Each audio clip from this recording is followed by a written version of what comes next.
guys, it's Britt. Tonight we're here to talk about the Dougherty dozen. Yep, again, this is my third video about them, and I had some updated thoughts, and I also wanted to just keep the conversation going. That is the goal. So if you're interested, please keep watching.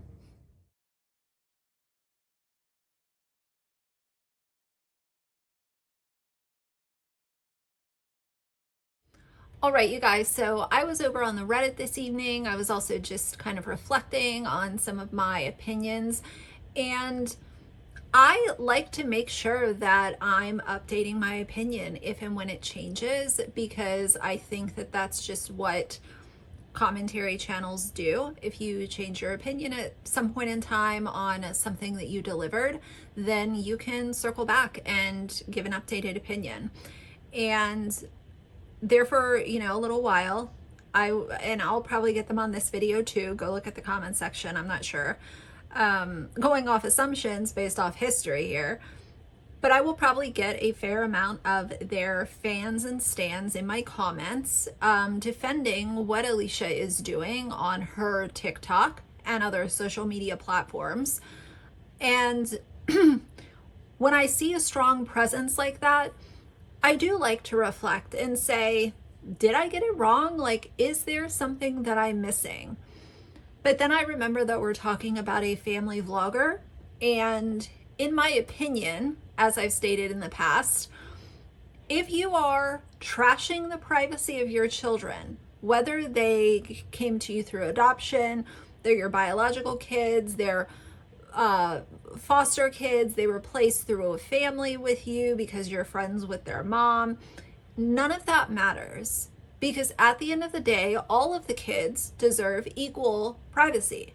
They all deserve to have their stories told by them if and when they're ready to tell them. I've said before, bare minimum, wait until the child is 16. That seems to be, an age where you can explain social media and you can explain the internet to a 16-year-old, and they will at least understand that, okay, wow, like I know that 5 million people follow our page, and when it goes out, 5 million people could be seeing this video, potentially more. You never know what the algorithm is going to do. You never know what video they're going to favor, especially on TikTok. It's kind of like a complete lottery, and videos go viral all the time on TikTok.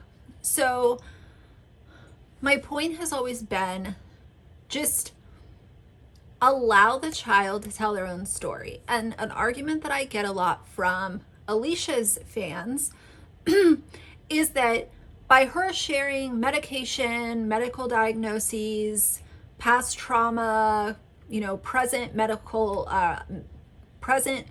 mental health issues, she's spreading awareness. And I disagree with that, because even though I think that awareness can be key, I don't think that the kids need to participate in the videos, and I don't think that there needs to be that much of their information divulged to strangers on the internet to spread awareness. I've also said this about Eco, who runs the McLeod fam, and she's also very popular on TikTok. She wants to stand on the message of she is spreading awareness about her children. And the very first time that I saw her, and I realized that that was the kind of shtick that she was going to try to stand on, I said, I get it. Connecting with other people who are going through a similar life event as you are, whether it's past, present, or future, there's power in connecting with people and sharing ideas and talking about possible solutions. And I totally understand that, and I'm here for it. But all of that can be done without two things. One, without the child being in the videos, and two, nobody needs to know every single diagnosis that your child has. There can be a surface level explanation given and a really powerful conversation to still come out of that. Now, once in a while, is it helpful to say, okay, well, this medication is being given and I don't know if I like the side effects? I get that sometimes that happens, but again, that can be done without the child being on video. Something else that I hear all the time from Alicia's fans is that the children are so happy and there's just no way that they're unhappy because they look so happy in the videos and they're just thrilled to be there and thrilled to be participating. To my knowledge, none of y'all live in this house with them. None of y'all live next door and are at their house every day interacting with these kids when the camera's not on. Now, I remember a few years ago, there was another family vlogging channel and it was an adoptive mom, and she was, and I'm not saying that this is what's going on, not at all, but when I hear, oh, the kids are so happy, this is what I think of. These kids had a massive YouTube channel. They were filming little skits and they looked like they were just having so much fun. They were playing with toys. They had, you know, really fun little videos that they would film. They had GoPros that they would put on their head when they're filming these little videos, and they were having so much fun filming the YouTube videos, right? And it ended up coming out that there was some really bad shit happening when the camera was off. And I have to place a trigger warning. I'm gonna link a video on my description box. If you guys are able to, go check it out, but there is a trigger for child abuse and child neglect. So if that is upsetting to you, don't even click the link because it's very, very bad. And I know that that's an extreme case, but I always think of those kids when I hear from any stan of any family vlogging channel that the kids are so happy and they're so just thrilled to be participating in this content creation. None of us live there. None of us know for a fact what's going on. And people could say, well, you don't live there either, so you don't know either. But I will be on the side of protecting the children and not exploiting them. It is always better to err on the side of caution. I'm not a parent and I know that. If there's a situation where it's either a risk or something that you can just err on the side of caution and keep your children safe, most people are always going to go with the safer option. So just to round out my thoughts on that, so everyone knows where I stand, I get that awareness can be helpful for other parents or, other caretakers. But at the end of the day, the amount of information that has been put out about these kids and other kids on other channels too is immense. And it's, in my opinion, completely uncalled for. It's unnecessary. And she's not leaving them any leeway to tell their own story when they are 16, 17, 18, 19, or maybe never, because she has already told it for them. How is that fair? How is that okay? And if y'all are cool with that, that's fine, but don't come here and tell me that my opinion is wrong either. Now, I was over on their subreddit and we're gonna watch this video. It says, the caption says, she's aware that people are calling her out. This is her morning routine on YouTube. She also states that she's switching the two newer kids' school today because she doesn't want to drive them. Do you think that she lurks since she's bringing up forcing kids to be in videos? So let's watch the video. Both biological parents were there, caseworkers were there, and the judge said it is okay to be on social media because we are a kinship placement, not foster care. I got a lot of questions about that. And for the record, I never force my kids to do any videos. Every time I get a video idea, I say, here's my video idea for anyone who wants to be in it. And that's how it works. So the definition of a kinship placement is when children are in foster care due to illness, incarceration, housing instability, abuse, or neglect, relatives sometimes become their primary caregivers, also called kinship care providers. It's basically a way for children to stay connected to family when they are unable to live with their parents. So first of all, I don't believe a word that any family vlogger says. So, unless the parents have a video saying we are okay with our kids being on this TikTok that has a massive following and having their story told for them and be part of videos constantly, it's hearsay. So I'm here to go off of evidence. If family vloggers want to say something, I want to see proof of it.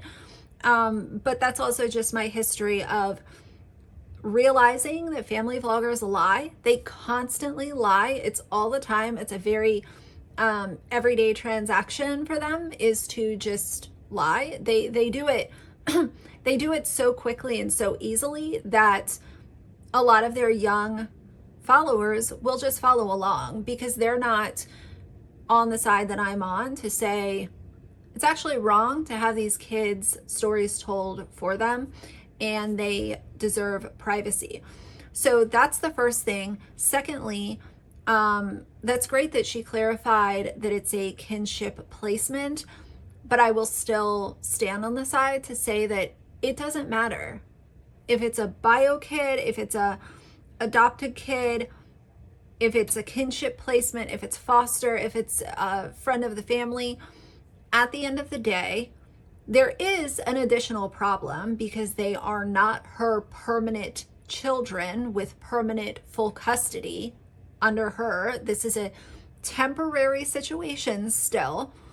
But let's just say that she had permanent custody of them. I still go back to square one where you're telling the kids stories before they even have a chance to. The second point that she made about forcing kids to be in videos, again, I don't believe a word that any family vlogger says. There's a couple things that could be happening behind the scenes of a family vlogging channel. There could be kids that are fighting for attention and they might start to feel guilty if they're not a part of this content creating machine because they feel like they're not playing along, they're not playing the game. And the kids that are willing to participate might receive praise, they might receive something off camera, like nobody knows what's happening. So, but at the end of the day, I think a lot of times, especially when you're dealing with kids that are in their, call it from like 8 to 12 to 13, a lot of kids at that point just want praise and attention from their parent or guardian. And if they're going to get praise and attention by participating in a TikTok video or a YouTube video, then it might be something that they agree to.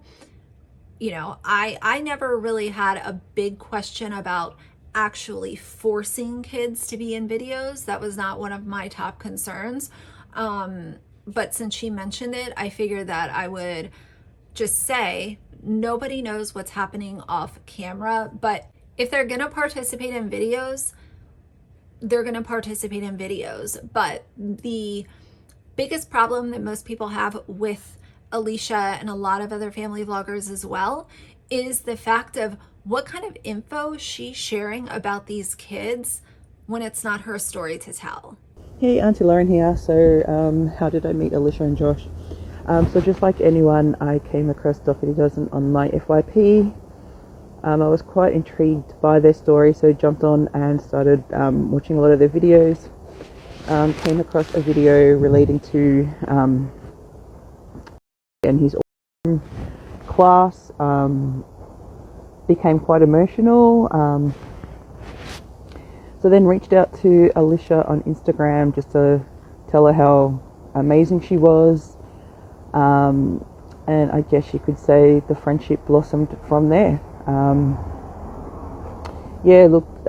Such an amazing family, and I'm just so glad that they were on my FYP. So evidently this Auntie Lauren person is someone who is clearly building an inappropriate parasocial relationship with Alicia. And this is truly bizarre. I do not know why anyone on the internet would come across a TikTok of someone sharing a medical diagnosis of one of their children, strike up a conversation with this person, and become so intertwined with this family that they do not know enough to have their children as part of their profile picture. That is very, very alarming, and Alicia should not be encouraging this. This should not be accepted. This should not be someone that you're having conversations with. She has your children as part of her profile photo. That is a huge red flag. And considering that she has also, Alicia has also shown the front of her house, she is not private about a whole lot of anything in her life. That is very, very scary. So this creator, Sad Beige on TikTok, talks a fair amount about Alicia and things that she does on TikTok and other platforms. I realize that there are people that totally accept what Alicia's doing and they think that she's just like God's gift. But if you think that she is doing so well, the only question that I would ask myself is, why are you okay with her telling these deeply personal life experiences on behalf of these children? Why is that okay? Because this has not been a one-time occurrence or two or three. She's done it many times to multiple children. Listing medical issues, utilizing past medical trauma as a part of a Care Bear ad. That is not okay. So this is for educational purposes about foster care and adoption and privilege. So buckle up. I get a lot of negative comments from online trolls as a white woman raising black boys. I brush them off without a second thought. People see glimpses of our life, and most don't realize that we took in twins when everyone else had said no. Most don't realize that they were malnourished, neglected, emotionless 10-month-olds that couldn't. So this is very much already a white savior complex, very we took kids that nobody else wanted type of complex. And I always say, like, if you're someone who's really doing good stuff to like help other people, and that's just what you do, whether it's donating money or working with charities or organizations on a regular basis, if that's something that is part of your life, that's absolutely amazing. But people who mention it in every Instagram post, they mention it on almost every video, they're constantly talking about how they took children that nobody else wanted. They're doing this, they're doing that. To me, that's not coming from a genuine place of, I want to help kids in need. That is, look at all the good things that I'm doing. I'm ready to accept your praise for what I've done. Sit yet? Didn't know how to eat properly, and that redacted had second and third degree burns. Most don't know that I would stay awake sometimes for 48 to 72 hours doing round the clock. So all of this stuff is medical trauma, medical issues that is not her story to tell. Why is this a recurring theme, and why are people defending it? That's what I want to know. Why is someone defending this woman who is exploiting past medical trauma of children that she has brought into her home, and she is supposed to love them, protect them, and care for them, and do it all unconditionally? But on social media, she is ready to accept the trophy for, the best person in the United States. Nebulizer treatments just so they could breathe. Most don't know that I had to close my home daycare. Guess what? These types of issues is part of being a parent. It's not something that you get a trophy for or you get an award. Kids need a lot of special care sometimes, some more than others. That's part of being a parent. And if you want this, award that you're expecting for taking children that nobody else wanted, you know that they're going to need an advanced level of care. And here you are telling anyone who will listen all about it. Because the twins' medical needs were too time-consuming. Most don't know that I spent an hour every morning cleaning up the twins in a bath, and then cleaning up their bedroom from their nighttime encompasses vomiting and diarrhea smearing. So I want you guys to think about this. If you are an adult now watching this, which most of you guys are, if this was put on the internet by your parents who had a really big social media presence, how would you feel? How would you feel about the medical issues and the medication and these are embarrassing moments. These are things that should be left behind closed doors. But instead, what if one of your parents was using it as a way to garner sympathy, attention, clicks, likes, views? And if you say you're okay with it, then obviously I understand why you support this lady. But for most of us, we understand that there is a line drawn as to what belongs on social media and what doesn't. And it's even worse when it's not even her story to tell. All right, I think I've had enough. So I've got something to say about this self-congratulatory manifesto and all the content like it. It says, none of that matters. None of that matters. Fellow tapioca foster mom turned adoptive mom raising black sons. None of that matters. And all the people reading it should know it. Telling that story as though it absolves you of the responsibility of being a tapioca mom with adopted black children. Missing the point. Missing the point. The idea that all of that shields you from criticism, it's exploitative. And it's hiding behind those same children to do so. All of those stories are deeply private. And using them this way, with names, faces, photos, it's exploitation. I don't care if you worked 700 hours without sleep. I don't care if you worked 7,000. It's medically impossible, but this is a metaphor. I don't care, because none of that matters. Their stories belonging to them is what matters. Exploiting those stories for Care Bear, partnerships, for clout, for fame, for money, for other brand deals, all of that is inappropriate for any parent, but especially a mom who's doing all those things, who has the responsibility of being a foster/adoptive mom. As a tapioca one, an extra layer of responsibility. That's not an extra layer of reasons why we shouldn't have to listen to others, or why we should be allowed to tell these stories, or why we should never have to listen to criticism. You've got it all wrong. Those reasons are exactly why we should listen to criticism, and not share our children's stories without their consent as adults. This is my entire point. Alicia puts out stories like this without the child's consent, taking that power away from the child to share it when they get older, if they even want to share it. These situations might turn these kids into adults that just hate social media and never go onto the internet unless it's to, check email once a week. Because these situations have a really deep impact on how a child feels about TikTok, how they feel about people on the internet. She's opening them up to nasty comments. She's opening them up to other weird people knowing way too much information about them, knowing their diagnoses, medications. It's like what this creator said, deeply personal stories that do not belong on TikTok for her to gain anything from.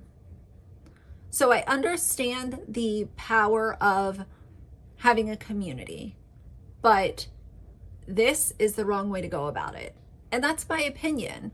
And as I said before, if you approve of this behavior and you think that's okay, that's fine.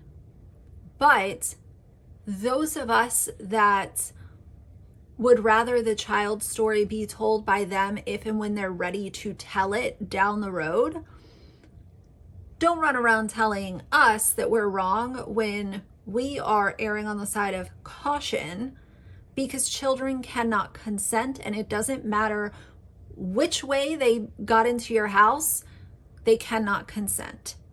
Bare minimum, let's wait till they're 16 and then figure out if they want to participate in your TikToks and tell the world all the medications and diagnoses that they have. Instead of using that for Today articles, Care Bear ads, and attention from strangers online. A mom of 12 opens up about adopting kids with fetal alcohol spectrum disorder. Whose fetal alcohol syndrome story is this? Is that your medical history on the Today Show with your faces and name? No, that's your child's super personal life story. I think that, you know, it's great that Alicia has brought these children into her home, but at the end of the day, I can also say, if you're not going to protect them and you're going to exploit their stories, then is it really coming from that really good place that most people choose to adopt or, you know, foster, whatever their journey is? Because there are a lot of really good people out there that foster and adopt and, you know, help children, and they don't do what she's doing by spreading these kids' stories all over the internet for people to listen to. It's wrong. So those are my thoughts for now. If you like the video, please leave a like and a comment. And if you'd like to see more from me in the future, please subscribe. I'll see you guys soon. Bye.